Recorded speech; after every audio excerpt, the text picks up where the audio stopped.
They said he was a stranger. But the day he bled to protect her son, everything changed forever. The sun was sinking low when Elias Turner rode into the valley, the leather reins slack in his calloused hands. His horse's hooves made a hollow rhythm against the hard-packed earth, and the sound echoed in the vast loneliness of the land. The valley stretched wide and scarred, a place where battles had once burned across the soil and left their ghosts in silence. Wind carried the scent of juniper and smoke, but no welcome, no warmth. Elias had not sought a town, nor a roof, nor the press of voices. He sought only water, a place where his bones might rest beside a riverbank until the morning came. Yet the quiet he carried with him shattered when he saw the boy. The river ran swollen with spring melt, foaming pale against the rocks, and clinging to a half-sunken log was a child, no older than 10. His dark hair plastered to his face, his fingers white from the struggle. Elias was off his horse before the thought had time to form. Boots sank into mud, cold water biting at his legs as he waded in. The current fought him, clawing at his thighs, but he locked his arm around the boy and heaved him free. On the bank, Elias pressed life back into the small frame, laying his coat across the trembling shoulders. The boy coughed river water, eyes fluttering like a bird in a trap. When at last breath came steady, Elias's own chest loosened. He had not planned to save anyone, but sometimes the world demanded it. Carrying the boy across his arms, Elias followed faint trails deeper into the valley, toward the thin threads of smoke he had seen earlier. He came upon a camp at the edge of the trees, hides stretched between poles, fires smoldering, horses tethered with dark eyes watching. The people looked up at him as though he carried thunder. Suspicion cut sharper than knives in their gaze. A woman stepped forward, tall and straight despite the years carved into her face. Her hair was bound in a single braid, dark as the earth after rain. She reached for the boy, but her eyes never left Elias. There was steel in them, the kind forged by both love and grief. The boy stirred weakly, whispering, "Mother." The woman, Ayanna, clutched him close, her shawl wrapping him in warmth. Still, her gaze pinned Elias as if weighing his soul. And then, with a voice that carried both gratitude and command, she spoke words he had not expected. "You saved my child. Now our tradition demands you stay." The camp was silent but for the crack of firewood. Elias stood rooted, the weight of those words pressing heavier than the river's current. Stay. The word rang strange in his ears. He had been many things. Wanderer, outcast, a man passed over, by law and love alike, but never one bound by someone else's tradition. The people's eyes did not soften. He was not kin, he was not welcome. Yet the woman's decree was firm as stone, and the boy clung to his coat as if it were a lifeline. Elias felt the ache rise within him, the old ache of being unwanted and tethered all the same. He had built his life on silence and exile, believing that loneliness was the only truth he could claim. But here, in this camp where suspicion hissed like smoke, he sensed a chain falling across his shoulders, a bond he had not chosen, yet could not shake. Loneliness might no longer be his to claim. Fate, uninvited, had come to meet him in a stranger's eyes. Days lengthened into weeks, and still Elias remained. No one called him kin, nor did they drive him out. He existed in the narrow space between rejection and reluctant acceptance, where silence became the only bridge he could walk. The boy, Naiche, shadowed him like a colt learning the steps of a seasoned horse. Small feet padded after Elias when he went to fetch water, when he mended tack, when he walked among the trees with an axe resting against his shoulder. The whispers of the camp followed just as faithfully, curling through smoke and firelight, words unspoken yet heavy with suspicion. Elias did not answer suspicion with speech. He had long since lost the habit of defending himself with words. Instead, he let his hands speak. He sharpened blades dulled by long use, the rasp of whetstone steady as breathing. He repaired rifle stocks with new pegs, carved ash handles for tools worn to splinters. Children watched from a distance, wide-eyed, while the elders looked on with guarded mistrust. Each act of usefulness was his offering, a quiet way of proving that he could exist here without demanding place or honor. At night, When the campfire's glow cast shadows long as memory, Elias sat apart. His hands, scarred and stiff, traced the lines of his own history. The scars told of broken glass, of bar fights, of ranch work gone wrong, of nights spent fleeing men who called him outlaw, though his only crime was silence in the face of accusation. He remembered a woman once, her eyes green as spring wheat, her promises soft as dawn. She had left him for steadier ground, for a man with fewer shadows at his back. The law had driven him from towns after, not for what he had done, but for what they imagined he would. Loneliness had become his inheritance, the only legacy he carried faithfully. Across the fire, Ayanna watched. She carried her losses differently, wrapped close and hidden, yet no less heavy. The braid of black hair tied in leather at her side told a story of its own, the remnant of her husband slain in raids years before. She bore herself with the dignity of someone who had been broken once but refused to let it show. Her shawl carried the smell of smoke and sage, her eyes the weight of old grief. Their gazes met at times, silent and wary. Elias saw the widow in her, saw the stubbornness that loneliness breeds, the refusal to yield because yielding meant crumbling.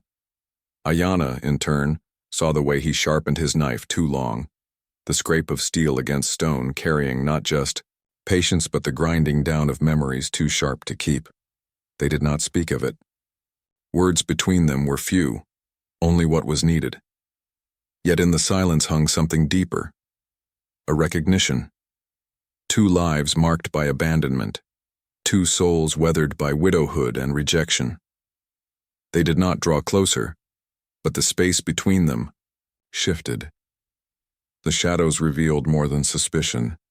They revealed kinship, fragile and unclaimed, like tracks in the dust after rain. The storm came without mercy, rolling down from the mountains as if the sky itself were marching to war. Thunder cracked over the valley like cannon fire, and the wind tore at hides and canvas until the camp shuddered. Elias moved through the chaos with his shoulders bowed against the rain, hands steady even as the cold drenched him to the bone. Horses screamed in their tethers, hooves slamming the mud, and he fought to calm them, looping ropes tighter, whispering low as though his voice alone could keep them grounded. The air was thick with fury, every gust of wind carrying branches, like arrows. When the storm tore a tree loose from the ridge above the lodge, it fell with the weight of judgment. Elias lunged forward without thought, shoving Ayanna and Nietzsche aside as the trunk crashed near enough to split the earth at their feet. The boy clung to his mother, both shaken, while Elias bore the bruises of the fall, a gash across his shoulder where bark had torn through his coat. He did not speak of pain. He rose, breath ragged, and turned back to work as if nothing had struck him at all. By nightfall, the storm still battered the camp, rain seeping through the patched roof of the lodge. The fire sputtered in the damp air, smoke stinging his eyes. Elias found hammer and boards and worked by lamplight, shoulders shaking with effort, hands blistered from the cold. He drove nails as the wind howled, refusing to let collapse take the only shelter they had. Ayanna watched him for a long moment, her shawl wrapped close, the firelight making her face a shadow of strength. She said nothing, but her silence was a kind of shield against the voices outside, for voices had risen. Some among the camp muttered that the storm had come with him, that a white man's presence brought misfortune. Words flung sharp as flint, unnatural, cursed, dangerous. Elias bore it with the same silence he had carried all his life, not lifting his gaze from the work in his hands.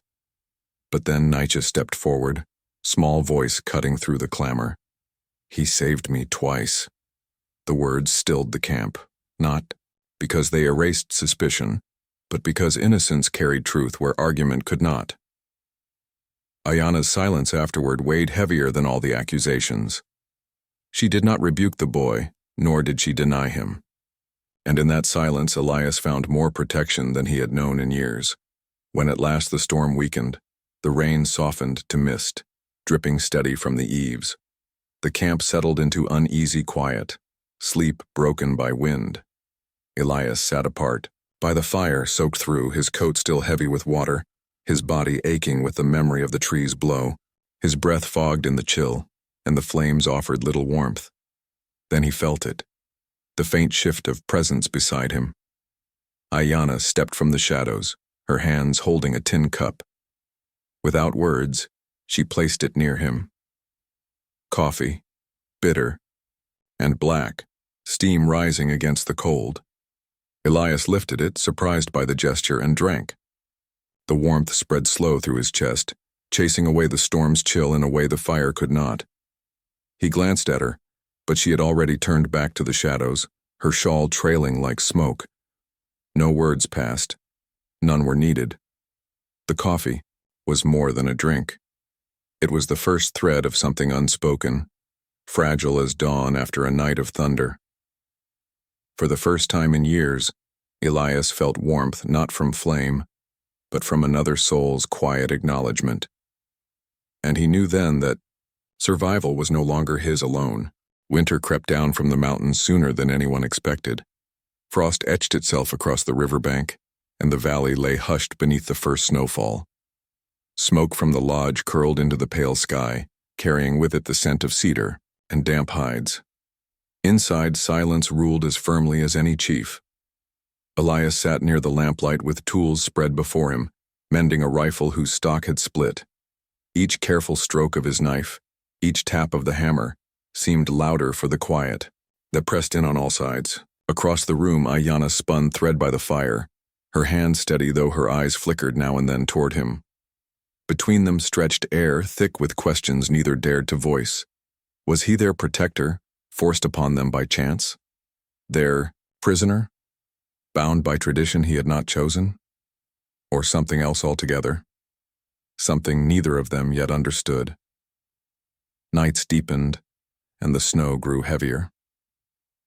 When Nietzsche's breath grew ragged and his skin burned with fever, the stillness of the lodge broke. Ayanna sat close, fear hidden behind her practiced strength while Elias took the boy's hand, pressing cool cloths against his brow. He hummed low, a trail song cracked with dust and memory, the tune carrying the rhythm of lonely miles. The melody was rough, half forgotten, but it wrapped around the boy like a blanket. From the doorway, Ayanna listened, the shawl clutched at her shoulders, and for the first time in many years she felt the walls inside her tremble. She had sworn never to lean on another man's strength, never to let her heart be bound to promises that time could break. Yet here was a man who asked for nothing, who carried his pain like a shadow he never named, who tended her son with a tenderness he did not know how to show in words. The fever broke by dawn, Nietzsche sleeping soundly once more. Relief softened Ayanna's face, though she did not speak of it. Elias rose stiffly from the boy's side and stepped into the morning snow. She followed at a distance, her breath clouding the air. There, just beyond the lodge, she watched as he knelt in the frost. From his pocket he drew a small ring, dulled with years, and buried it beneath the snow with his bare hand. He stood for a long moment after, his head bowed, before covering the ground and walking on as though he had left nothing behind. Ayanna did not move until he had gone. She stared at the place where the earth had swallowed his secret. The gesture told her more than words ever could. Elias carried ghosts as she did. He bore the weight of someone lost, someone once promised, and he had buried the memory not in earth alone but in silence. Beneath that roof, with the fire crackling and the snow pressing against the walls, the air shifted. Suspicion lingered, yet it was no longer sharpened to a blade's edge. In its place grew something fragile, something neither of them would name. The roof sheltered more than bodies. It sheltered truths too tender to speak aloud. Loneliness had begun to crack, and in the fissures lay the first glimmers of recognition. The storm of violence came sudden, like the tearing open of a long, silent sky. The valley had lain still under its blanket of snow, but the stillness broke when riders appeared on the ridge, white drifters with hunger in their eyes and greed for the cattle penned near the lodge. Their shouts cut through the cold, and the crack of rifles echoed against the cliffs. Elias moved without hesitation, rifle steady in his hands, each shot purposeful, each strike carrying the weight of a man who had fought too many times before. He was no stranger to blood, though every time he spilled it, something inside him hardened further. When the raiders closed in near the cabin, Nietzsche stood frozen against the wall, wide-eyed. Elias saw the boy in their path and threw himself forward, shielding him. The blade of a raider's knife cut across his arm, hot and sharp, but Elias did not falter. From the shadows of the lodge, Ayanna raised her late husband's rifle, the weapon heavy but steady in her hands. The firelight gleamed against her eyes, hard as flint. She pulled the trigger once, the shot ringing true, and one of the raiders fell back into the snow. Her breath came sharp, but there was no tremor in her aim. Side by side, one wounded, the other fierce, they held the line. The drifters broke under the force of resistance they had not expected from so few. Within moments, the valley was still. Again, the snow stained dark where men had fallen. Elias staggered back inside, his sleeve dark with blood. The fire cracked in the hearth as he lowered himself onto the floor, his strength slipping from him now that the danger had passed. Ayanna was there, her braid tumbling forward as she tore strips from a blanket and pressed them to his wound. Her hands trembled, not with fear of the blood but with something she could not name. His nearness unsettled her, yet she did not pull away. His breath caught as she bound his arm, though his voice came soft, almost a whisper meant only for her. "I've nothing to give but what's left of me." The words hung in the dim light, stripped of pretense, carrying the rawness of truth. She lifted her eyes, meeting his. For a moment, the world outside the cabin fell away. The bodies in the snow, the smoke on the wind, even the boy sleeping in the corner. There was only the wounded man before her, and the way his pain did not diminish the strength of his gaze. Her voice was low, steadied by something rising within her. "And yet you have given more than any other." The fire burned, hot in the hearth, casting shadows that danced along the walls. But there was another fire now, one not of wood or flame. It smoldered in the space between them, born of battle and blood, of trust forged in the sharp edge of danger. Violence had stripped away the last walls they had kept between them. The roof still held their silence, but in that silence grew something neither could deny, the fragile spark of love, unspoken but alive. When the thaw came, the valley loosened its grip on winter. Snowmelt rushed down the gullies, filling the river until it roared, and the earth showed its first hints of green. Yet even as the land softened, hearts within the settlement did not. Whispers traveled quicker than water, murmurs that Elias's presence was a shadow, that his past would one day draw ruin to them all. Some nodded in agreement, some held their silence, but the unease coiled tight around every firelit circle. Elias heard it, though no one said it plain to his face. He had long lived with the weight of being unwelcome. Better, he thought, to leave, before the whispers hardened into stone. He did not protest, nor did he seek to defend himself. Instead, he saddled his horse in the pale dawn, his movements quiet, deliberate, like a man who had walked this road too many times before. But Nietzsche saw him. The boy ran to the gathering, voice sharp with more courage than many grown men possessed. "You speak against him," Nietzsche cried, "but he saved me. He saved all of us.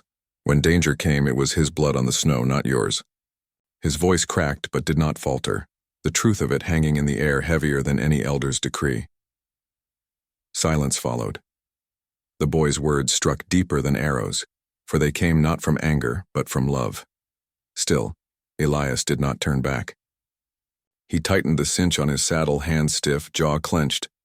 His eyes held no anger, only the weary resignation of a man who would not chain others to the weight of his name. He swung into the saddle, ready to ride into the world's wide emptiness again. It was then that Ayanna appeared at the valley's edge. She carried nothing in her hands but a small bundle bound in leather. Her braid brushed her shoulder as she stood before him, her face lit by the rising sun. Wordless, she stepped to the river. From the bundle she withdrew the braid of her late husband, the token she had guarded all these years, and laid it upon the water. The current seized it, carrying it away until it vanished into the bend downstream. Her voice was steady, yet it trembled with something greater than grief. "My son calls you father," she said. "Our law called you stranger, but I—" She lifted her gaze, the fire of choice burning in her dark eyes. "I call you home." The horse shifted beneath Elias, but he sat frozen. The dust and the sunlight blurred together until he realized his eyes were wet, though no wound had caused it. For so long he had sought only silence, believing it the only place he could belong. Yet here, at the edge of leaving, he found himself tethered not by chains but by love freely given. He dismounted slowly, his boots sinking into the damp earth. For once words failed him. He lowered his head, not in shame but in reverence, and let the weight of her vow settle over him. And so they turned back together, Elias, Ayanna, and the boy who had called him father before anyone else dared to. The valley no longer seemed a prison nor a wound, but a place remade by fire and blood and choice. They did not return to the past, for the past was gone like the braid drifting downstream. They returned instead to something harder, rarer, the fragile dignity of a second chance. The reckoning had not been fought with rifle or blade, but in the courage to stay, to claim love where none was expected. And as the river carried away what once was, the sun rose higher, casting its light on what might yet be.